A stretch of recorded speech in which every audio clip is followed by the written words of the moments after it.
Saúdo a todos com a paz do Senhor Jesus. Amém.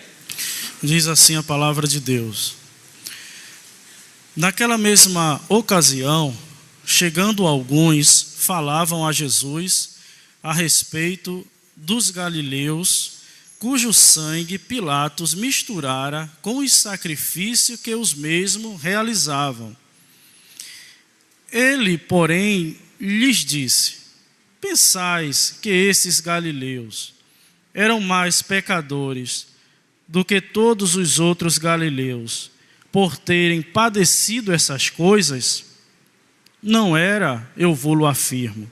Se, porém, não vos arrependerdes, todos igualmente perecereis.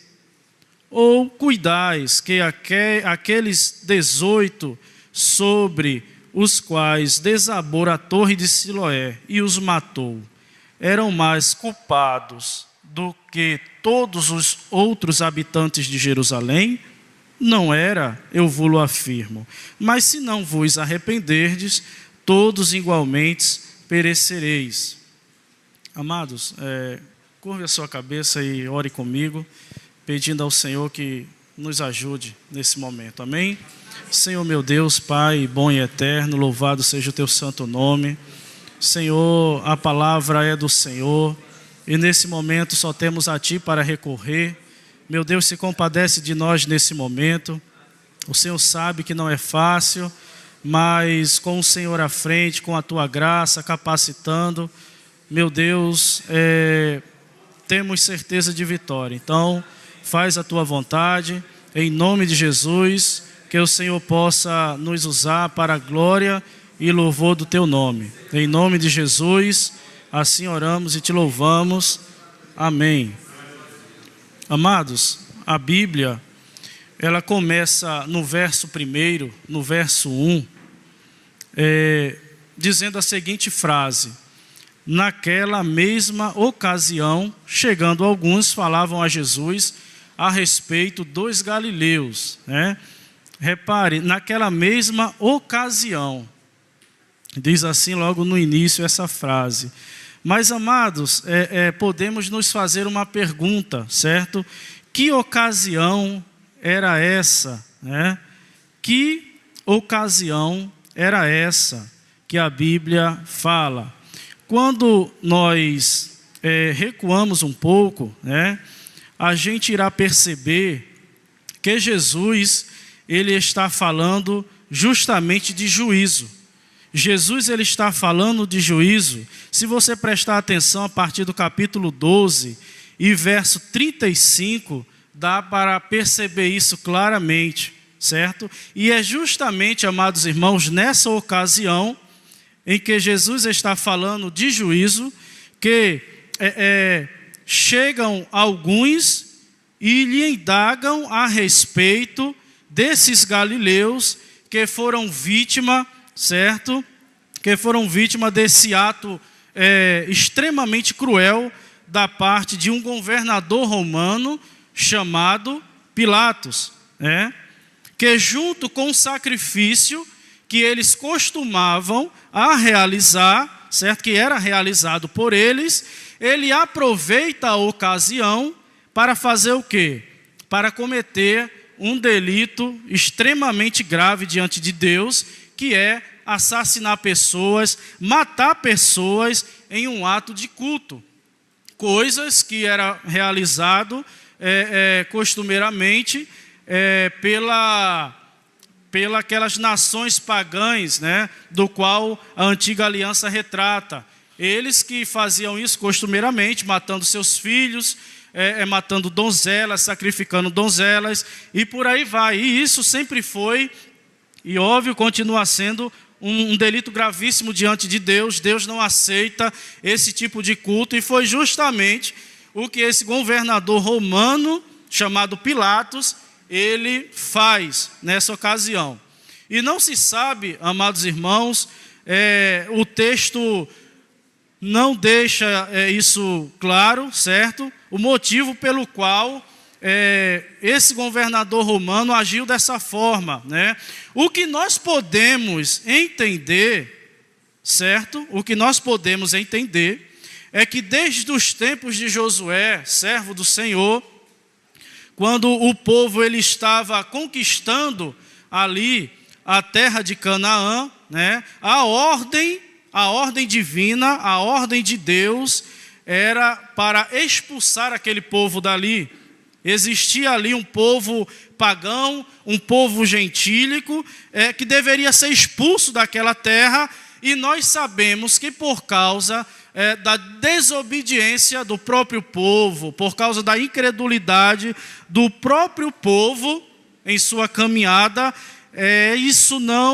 eles acabam não conseguindo expulsar a todo aquele povo, né, que era para ser expulso. Deus ordenou que aquele povo fosse expulso, aniquilado dali.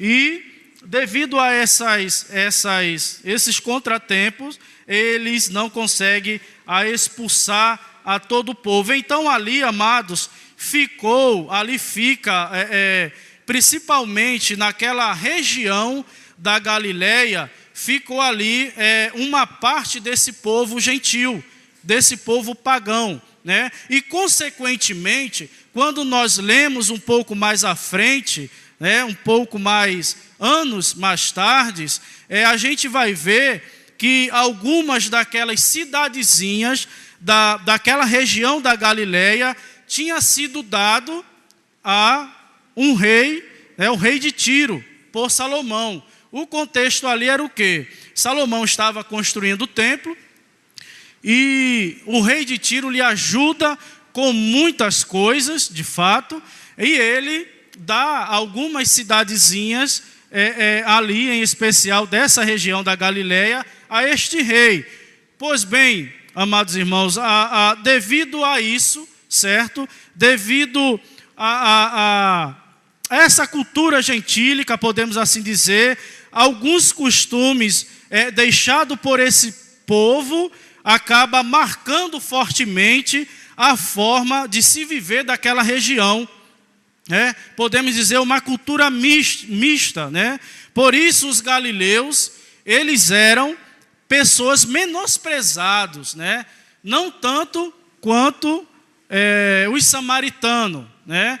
Os samaritanos eram mais desprezados, mas os galileus, eles também são menosprezados justamente por causa disso, por causa dessa mistura, né? Então, e eles, amados, eram menosprezados justamente por esses judeus, pelos seus próprios compatriotas, judeus, podemos dizer assim, mais raízes, que habitavam ali em Jerusalém, certo? Então, penso eu que estes homens, certo, que teve as suas vidas ceifadas dessa maneira brutal por Pilatos, eram homens perversos, eram homens talvez maus, que, digamos assim, era contra as autoridades, certo? O que não justifica o ato de eles terem morrido dessa forma tão cruel. Bom, mas aqui para espanto, né, para espanto daquela sociedade, né, para espanto dos religiosos daquela época, pasmem, né, essa região da Galileia, inclusive foi alvo, né, de muitos milagres de Jesus. O povo que habitava nessa região contemplou muitas maravilhas feitas pelo Senhor Jesus, e inclusive foi justamente dessa região que saiu a maioria dos discípulos de Jesus, certo? Apenas Judas não era daqui, mas o restante todos eram de cidadezinhas dessa região chamada Galileia, que era tão menosprezada pelos judeus, né? Como eu disse, esses judeus mais raiz que habitavam ali em Jerusalém. Então, amados, voltando aqui para o texto, dá a entender que Jesus, ele é indagado justamente por esses judeus, que eu falei um pouco mais acima, mais raiz, né? Ao que em contrapartida, Jesus, ele dá uma resposta a esses judeus extremamente importante, muito interessante, e uma resposta, podemos dizer, desafiadora, certo? Uma resposta desafiadora para aquelas pessoas. E a resposta Jesus dá aqui, justamente no verso 2, ele diz: ele, porém, lhes disse: pensai que esses galileus eram mais pecadores do que todos os outros galileus, por terem padecido essas coisas? Não era, eu vou-lo afirmo. Se, porém, não vos arrependerdes, todos igualmente perecereis. Amados, não se sabe ao certo qual era a motivação, ou qual eram as motivações das pessoas que fizeram esse comentário a Jesus, a respeito dos galileus. Mas pela resposta que Jesus dá, certo, a eles, a esses homens que julgavam errado a causa deles terem padecido dessa forma, a resposta que Jesus dá a esses homens, fica claro que eles julgavam errado, certo, esse acontecimento. Aqueles homens estavam julgando errado esse acontecimento. E o interessante é que a resposta de Jesus, ela é uma resposta de suma importância, amados irmãos, porque essa resposta de Jesus direciona aquelas pessoas ao caminho certo. É bem verdade que o texto aqui a gente não vai encontrar detalhes se eles se converteram ou não, certo? Mas a resposta de Jesus tem esse sentido de direcionar de forma correta aquelas pessoas. Repare que aquelas pessoas, elas se chegam perto de Jesus e elas estão especulando. Elas estão especulando o motivo daquela crueldade. E Jesus, com a resposta que ele dá, com essa resposta, Jesus possibilita a oportunidade daquelas pessoas a pararem de examinar e de fazer conjecturas apenas a partir da desgraça alheia e a começarem a se autoanalisar, a se autoexaminar e a perguntarem para si mesma: e eu? E eu? Como eu estou diante de Deus? Né? Eu já aceitei Jesus, trazendo para os dias de hoje. Eu já aceitei Jesus como Senhor e Salvador único da minha vida. Eu já me arrependi de fato.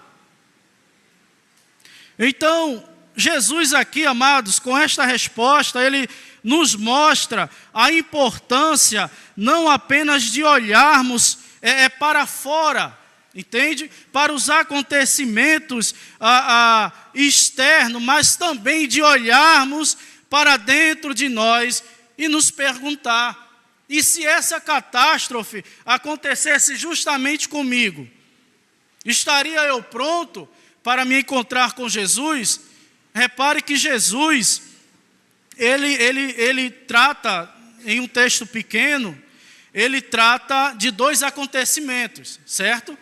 Ele trata de um ato perverso de um governador romano, certo? Ele trata de um ato perverso pensado, uma perversidade pensada propositalmente, e mais abaixo ele trata de uma catástrofe mesmo, natural, algo que aconteceu e que ninguém esperava, uma fatalidade aconteceu, aquela torre cai e mata 18 homens, esmaga 18 homens, certo?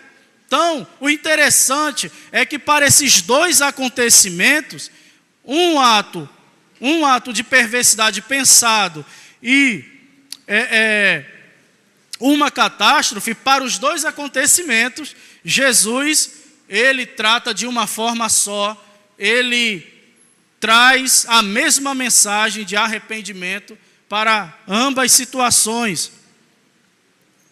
E essa, amados irmãos, como eu já falei um pouco acima, é uma pergunta, meu querido ouvinte, que é uma pergunta crucial, se fazer. Não seria inteligente você que está assistindo por esse meio de comunicação, por esse aparelho, você que está aqui, e que entrou aqui por essas portas e ainda não se decidiu por Jesus, não é sábio você sair daqui sem antes se fazer essa pergunta: e eu? Como eu estou diante de Deus? E aqui, amados, diante desse texto lido, certo? E diante dessas palavras nós podemos tirar uma lição, que é a seguinte: não deixe para fazer amanhã o que se pode e se deve fazer hoje.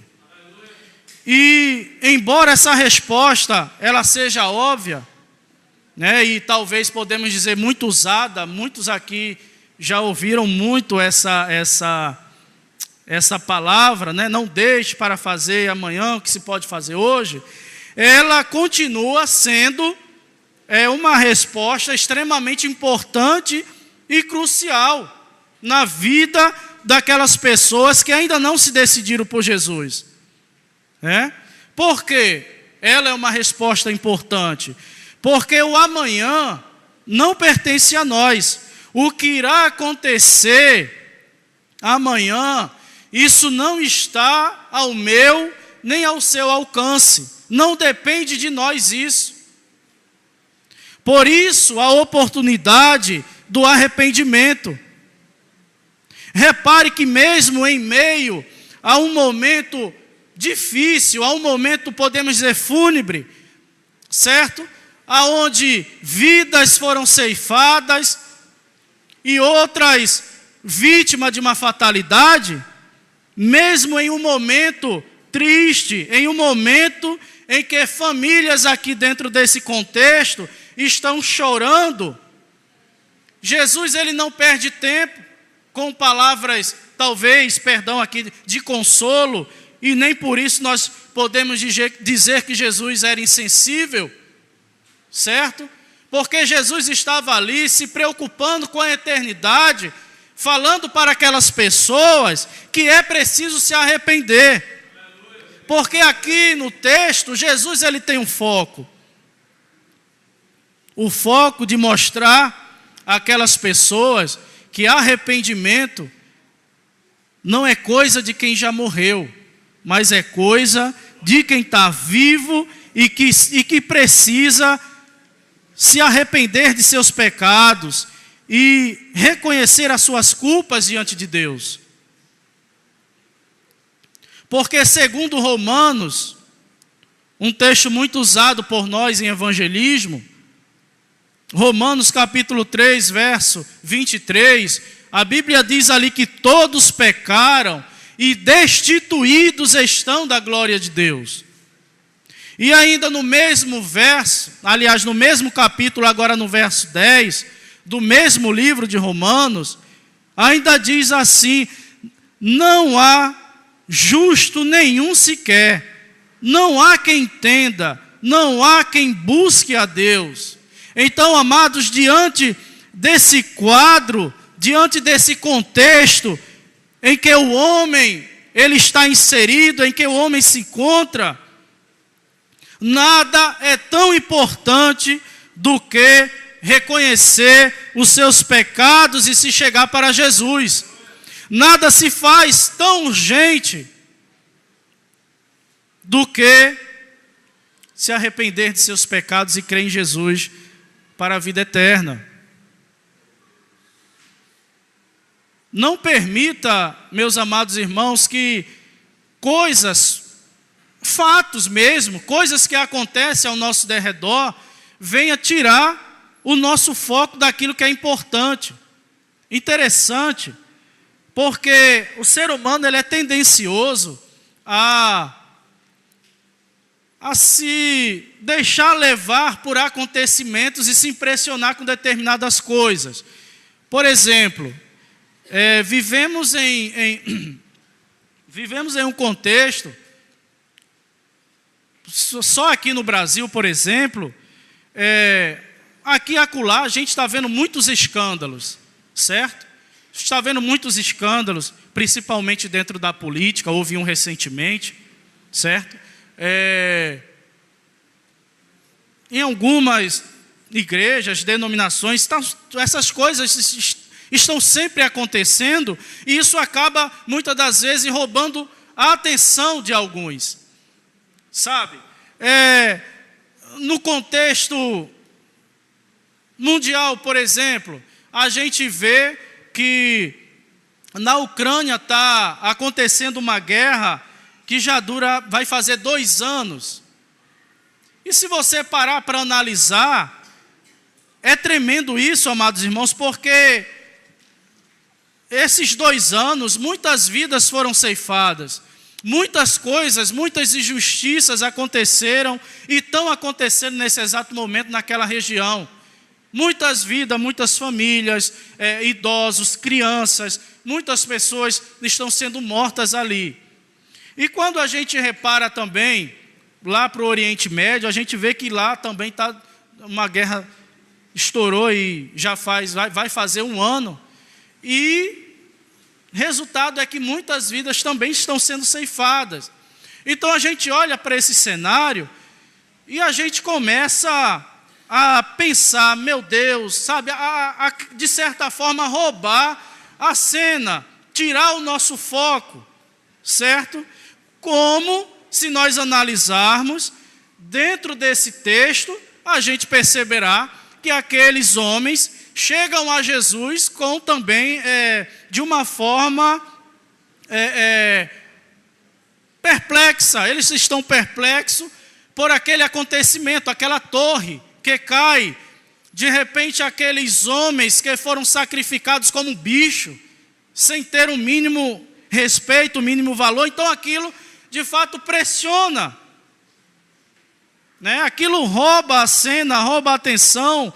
Mas o interessante é que Jesus, ele pega isso aqui, né, e ele mostra, com a ideia de mostrar que a tragédia era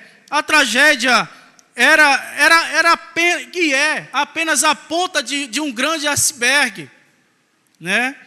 Que a tragédia naquele contexto e no contexto atual é apenas a ponta de um iceberg. Então, uma das coisas, amados irmãos, que podemos aprender aqui é que a tragédia naquele contexto foi grande. O prejuízo das vidas ali ceifadas foi algo incalculável.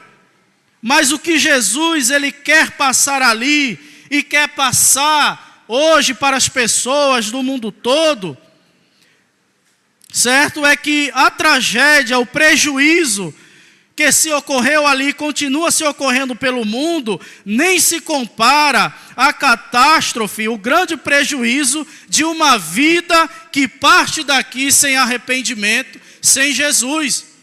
Então Jesus, repare que ele não vai colocar a mão no ombro de ninguém, consolar, mas ele vai dizer, olha, se arrependam.